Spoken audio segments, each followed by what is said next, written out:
Looks like Gennady had Max. Everybody versus Jaime Munguia could be a reality in 2021.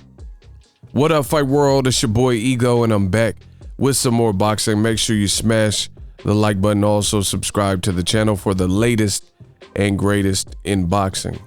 If you want to become part of the gang, notification gang, please hit the bell icon. Shout out to the super chats, channel donations, the Venmo donations, the Cash App, and the Patreon family. We working. Now, according to Dazn, they did their podcast and they said that Triple G, Gennady Golovkin, if he doesn't get a Canelo fight, of course, he could end up facing Jaime Munguia. This is what they said on Dazn. Quote, would you rather see Canelo fight Gennady Golovkin or Saunders in May? And this was the response from Sergio Mora. He says, give me the trilogy with Triple G. This fight has an expiration date. It has a sell-by date of 2021. If it doesn't happen by then, it's ruined and gone. It's no good anymore. So it needs to be done by then. That's what I want. Close out the business, finish that fight, and move on. All things being equal, I'd like to see Canelo Triple G in May as well. I don't believe it has a sell-by date of May 2021, especially when you factor in who's being discussed as Golovkin's next, and that's Jaime Munguia. Jaime Munguia was a very good 154-pounder. He's coming off his best win as a middleweight against Toriano Johnson. But if you're Gennady Golovkin, you've got to look at a Jaime Munguia and say, that's an incredibly beatable fighter. If you're Golovkin, if you beat Munguia, chances are, if you do it spectacularly, that increases your earning potential for a fight against Canelo in September 2021. Again, I would like to see Canelo versus Triple G3 happen as soon as possible because I think there's a risk with Golovkin getting in the ring with any opponent. But if you can't beat Munguia, then you've got problems. I know Golden Boy believes that Munguia is ready for Golovkin. I don't think it's the right opponent because Golovkin is still a heavy hitter and Munguia leads with his chin. So, end quote. You know, they said a couple more things. They said, but if you can get Golovkin, Munguia in April or May, Canelo Saunders in May, and then move the trilogy till September, I think Canelo Golovkin 3 has enough of a shelf life to last until then. End quote. The DAZN commentary crew, you know, I find myself frequently disagreeing with mostly all of what they said. I do agree with Sergio Mora when he said that this has a sell-by date, but I disagree with the date that he selected. To me, the Canelo Triple G3, I have no idea why DAZN feels that that is the it fight. You know, they've been pushing for the fight since they both signed to DAZN. They both signed to DAZN, you know, in a reasonable amount of time.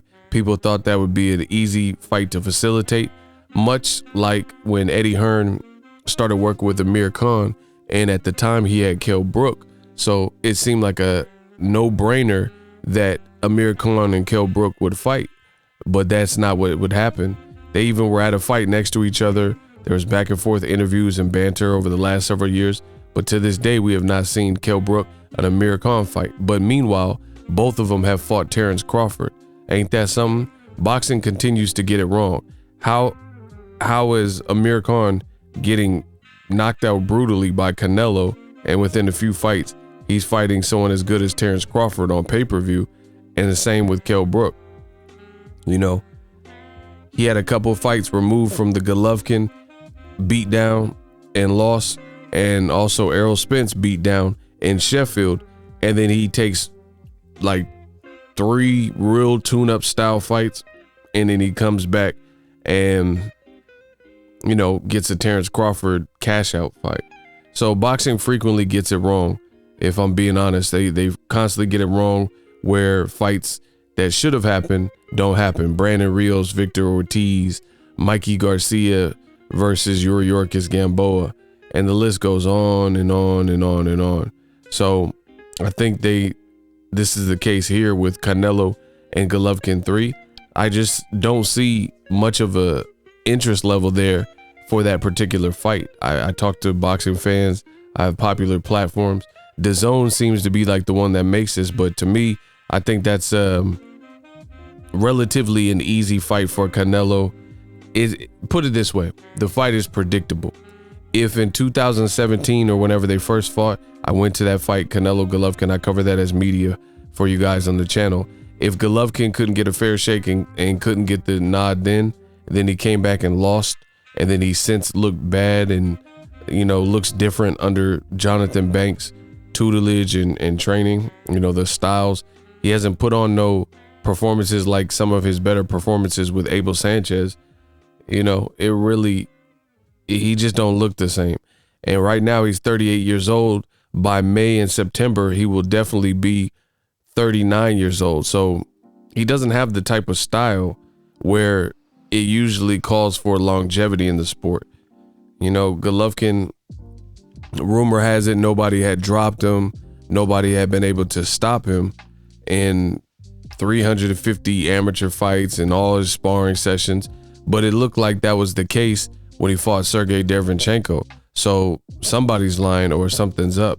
He claims he's never been hurt, but he looked badly hurt versus Derevyanchenko, and then the ref kind of halted the action and jumped in at such a weird time. It really didn't even make sense. So for me, I just have no interest in Canelo versus Golovkin. Canelo has also, they once fought at 160. Canelo has fluctuated and bounced his weight, and he's fought at 164.5. He's fought at 168 more than once. Rocky Fielding, he looked very good versus Callum Smith. Stoppage in one fight and a clinical masterclass beatdown in the other with Callum Smith. And he got a stoppage at 175.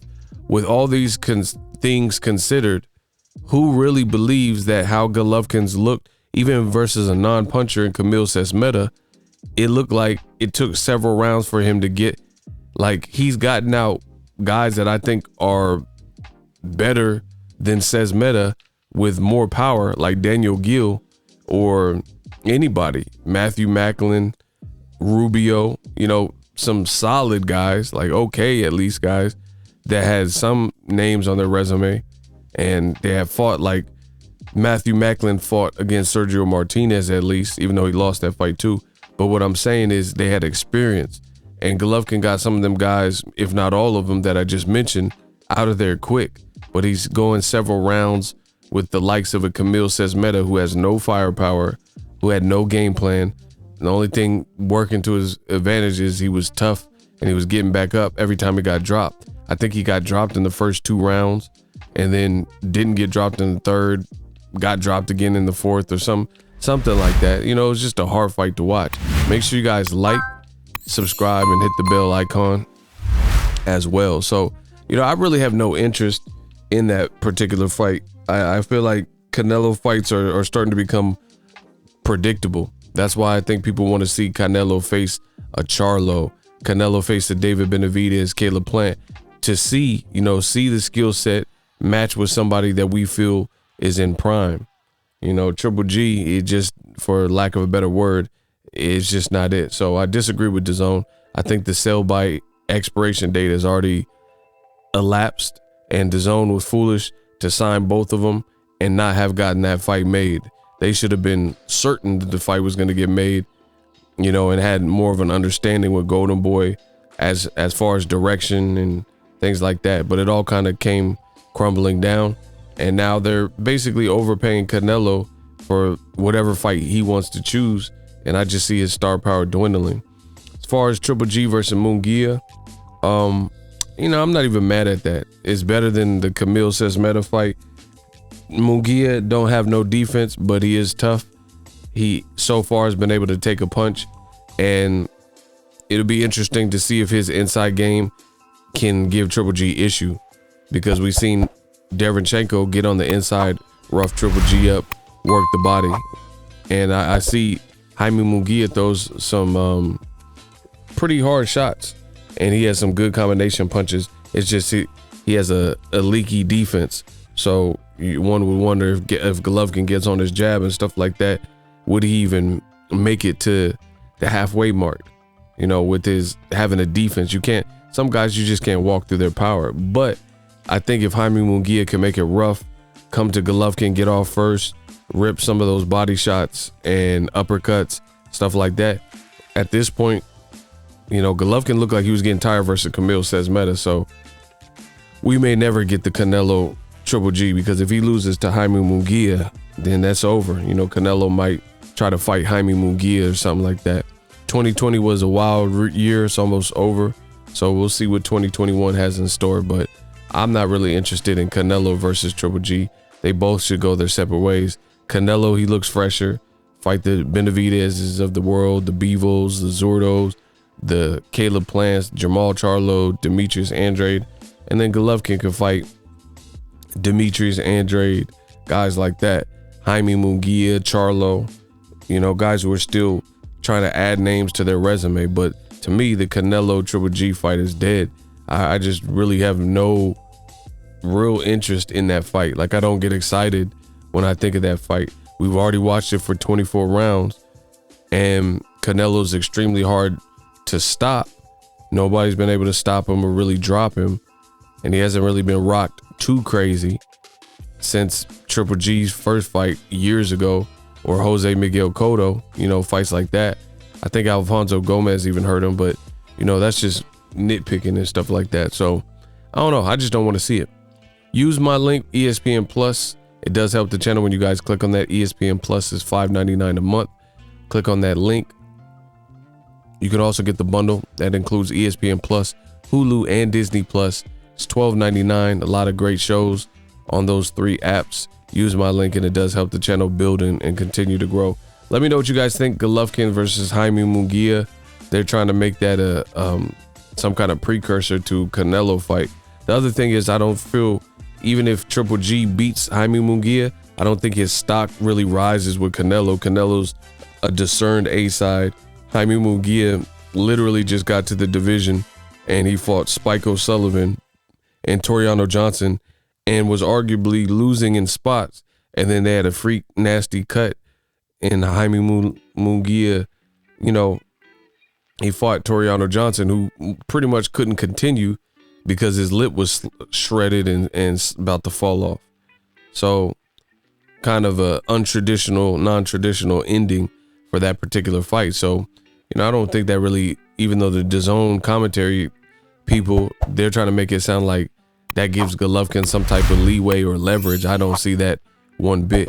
Canelo's the A-side. He's been the A-side over Triple G. Jaime Munguia performance, that won't change it, even if he knocks out Jaime Munguia.